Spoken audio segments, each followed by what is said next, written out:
વડોદરામાં સાયબર ક્રાઇમે ₹13 કરોડ 56 લાખની છેતરપિંડીનો પર્દાફાશ કર્યો। સાયબર ફ્રોડ કરતી ગેંગના 5 આરોપીને પોલીસે ઝડપ્યા। બેંક એકાઉન્ટ ભાડે આપી દેશભરમાં સાયબર ફ્રોડ કરતા અલગ અલગ રાજ્યોના લોકોને નિશાન બનાવીને છેતરપિંડી કરતા આરોપીઓએ મહેમદાવાદના બોગસ પેઢી બનાવી બોગસ ભાગીદારી પેઢીના નામે બેંક એકાઉન્ટ ખોલાવ્યું।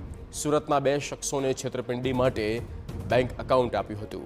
ગેંગના સભ્યો બેંક એકાઉન્ટ ખોલાવીને તેનો એક્સેસ અન્ય લોકો સાથે શેર કરી કમિશન મેળવતા હતા।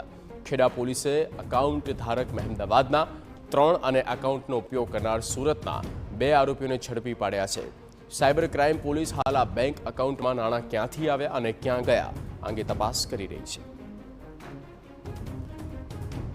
આ જે એકાઉન્ટ છે એસબીઆઈનું, એમાં 1 જુલાઈના રોજ 12 કરોડ કરતાં વધારેના અલગ અલગ વ્યવહારો થયા હતા અને સેમ ડે એ પૈસા એ બેનિફિશિયરી એકાઉન્ટમાં અલગ અલગ એકાઉન્ટમાં જતા રહેતા હતા। આ જે પૈસા હતા એ મુખ્યત્વે જે સાયબર ફ્રોડના જે પૈસા લોકો પાસે ફ્રોડ કરીને જે ખાતામાં જમા કરવામાં આવે છે એ પ્રકારના પૈસા હતા અને એ સિવાય જે નાની રકમ જે હતી એ બધી ગેમિંગની રકમ હોવાનું પ્રાથમિક તપાસમાં જાણવા મળેલ છે।